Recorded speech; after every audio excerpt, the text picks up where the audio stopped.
Hello, my name is Dr. Sean McCorkle at Summer Creek Animal Clinic, and today I wanted to get you some information on dog behavior to help you better understand that. My assistant Judy is going to ask some questions to help you understand dog behavior. All right, so Dr. McCorkle, if my dog is having behavior problems, are they capable of change?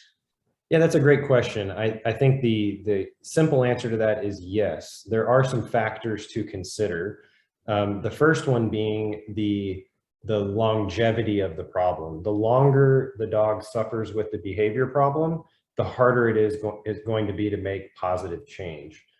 The other thing is the severity of the problem. If it's a minor behavior issue, say for example, potty training that sometimes feels like a major issue, but that usually can be worked through with a methodical approach. Other issues that, severe anxiety issues, aggression issues, those are going to be much more complicated and may not get complete resolution, but there is always hope for some progress if the behavior problem is approached correctly. Okay. And when should you start obedience training with your dog? Yeah, so if you have a puppy, the best thing to do is to start as soon as possible. Oftentimes people are hesitant to start obedience training because, for example, their pet might not be fully vaccinated, but it's actually critical that training starts as soon as possible, particularly when it comes to the socialization side of things, because puppies below the age of about 14 weeks have the most success at making them more socialized, well-adjusted dogs. And they are capable of learning at a young age. So starting obedience training early is always better. If you adopt an adult dog, of course, starting training as soon as possible is ideal. Oftentimes, dogs will have behavioral issues already at that point, and so there might need to be some nuanced things to address particular issues. But working with a good positive reinforcement based trainer is going to be helpful in most cases. Now, I do emphasize the positive reinforcement training because unfortunately a lot of trainers out there use methods that have been proven to be not only unhelpful, but potentially harmful for your pet. So it's very important that we focus on positive reinforcement training. Okay. And what are the most common behavior problems in dogs and how can they be addressed? Yeah, we could go a lot of different directions with that, but let's break it down maybe into puppy stage stuff, and then we can talk a little bit about some big issues with older dogs. On the puppy side, the big things that I typically see across the board are, of course, going to be potty training, play biting, and crate training. Let's start with the first two. So potty training is something that obviously is important for any household dog because they need to be able to go outside.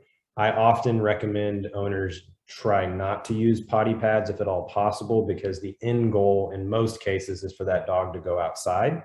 And so constantly getting them outside and again, focusing on positive reinforcement. So as soon as the puppy goes to the bathroom outside, you are out there with them, ready to give them a small treat as a positive reinforcement right after they go to the bathroom.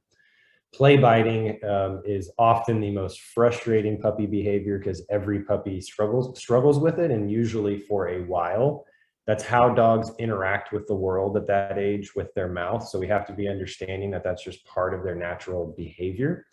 And again, we want to focus on that positive reinforcement. So redirecting them to something positive like a toy when they're wanting to bite your hands and your feet. That's really important, redirection. So then you can positively reinforce when they put their mouth on the appropriate thing.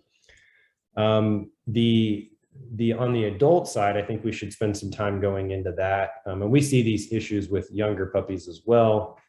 But the big things are going to be separation anxiety, and particularly since COVID, that has been a big issue with people being home all the time now. That can be great, but also can set your pet up for separation anxiety when you do start getting back out into the world. So that's a complicated issue that does require the help of a trained veterinarian and oftentimes a really well trained trainer that has experience dealing with separation anxiety. And then just in general, especially at our practice, we see a ton of dogs with a variety of anxiety issues. And just in general, us as veterinarians are not equipped to deal with all of the nuances of that. And so really having a veterinary behaviorist available to be able to work through those issues can be life-changing for a lot of these dogs that deal with anxiety. And just as an example, aggression is the vast majority of times with aggressive dogs, there are usually multiple underlying anxiety issues. So it's not that the dog is mean, it's that the dog has a lot of anxiety, fearful based issues that manifest themselves in aggression. And there's lots of nuances to that. And that's where a veterinary behaviorist can be particularly helpful with working through those. Okay. And then can behavior issues in my dog ever indicate that they are sick? Yeah, absolutely. The short answer is yes. There are many things, for just as a simple example, like if your dog's scooting their rear end on the ground a lot, that technically is a behavior issue that oftentimes just indicates that their anal glands are full and need to be expressed. It sometimes isn't that simple, but oftentimes it is. Oftentimes dogs with anxiety issues will have a variety of behaviors at home that aren't necessarily picked up as anxiety. For example, if they tend to pace a lot, if they pant at weird times, that doesn't really seem to be associated with being hot. That can be an indication of either being painful, anxiety related issues. Of course, bad breath is an indication of oftentimes really bad periodontal disease, and the worse the breath, typically the worse the disease in the mouth. So those are just a few examples. Okay. And what are some behavior problems that may be associated with a medical condition? Yeah, so I think one of the things that we see a lot of dealing with a lot of behavior cases at our clinic is dogs with thyroid disease. That is something that I think sometimes can be missed, especially dogs with anxiety issues. If they have a underactive thyroid or hypothyroidism, that can impact their behavior and make it very difficult to get certain behavior issues under control without managing the underlying disease. So that's just one example. And how can a veterinarian help address my dog's behavior problems? Yeah, that's a great question. So as veterinarians, we are equipped to deal with a lot of behavior issues. I think the thing that makes it complicated is there's lots of nuances with particularly when it comes to anxiety-based issues, which is a lot of the issues that we see. But the kind of the big picture here is that when we're dealing with behavior issues, first, a veterinarian needs to be able to identify, are there any other underlying medical issues that could be contributing to this behavior? Is there joint disease? Is there low thyroid function? Are there things that could be contributing to this behavior? So really only a veterinarian is equipped to adequately assess that. And then once that's evaluated, if there's been a particular behavior issue identified, depending on the severity and how long-standing it is, sometimes a general practitioner such as myself will be able to help work through some solutions. But really a lot of these anxiety cases would have the most benefit of working with somebody that's trained as a veterinarian that has a particular focus on behavior.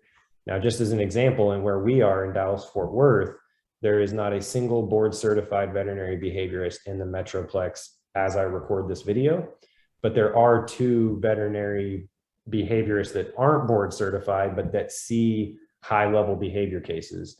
One of them is my associate, Dr. Heather Tucker, here at Summer Creek. And so that's why we see a lot of these really difficult behavior cases, is because we're one of the few people that can actually come up with through the service that we provide with Dr. Tucker, actually identify the underlying anxiety issues and then come up with that robust plan that is often including the medicine side, so treating some of these anxiety issues medically, but then so much more than that, coming up with a behavior plan that oftentimes brings in a well-qualified trainer to help work through the oftentimes multiple behavioral issues to come up with the best long-term solution.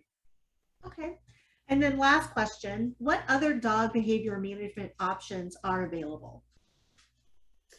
Yeah, I think one thing I'd like to hit on real quick with this question is one of the things that I would strongly advise against that unfortunately, at least in our area, we see a lot of, and that is avoiding negative reinforcement-based training. So just as an example, the use of shock collars or the milder form of those, like the E-stem collars, or even the choke collars that have the pinches on them, is a very common method used often by a lot of trainers that has a ton of negative implications to it. You may get an immediate result that you're looking for, but across the board, you are going to end up with more behavioral issues down the line.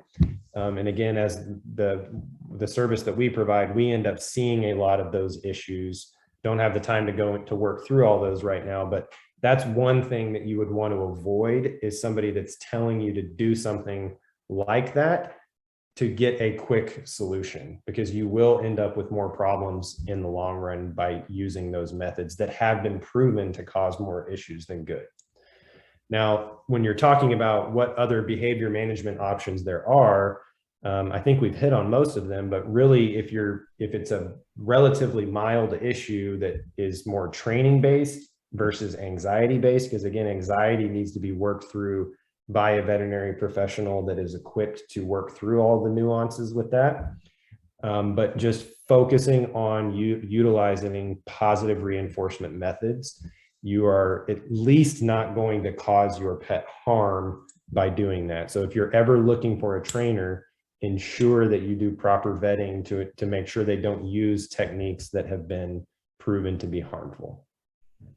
Okay. And if I have more questions regarding my dog's behavior, what should I do?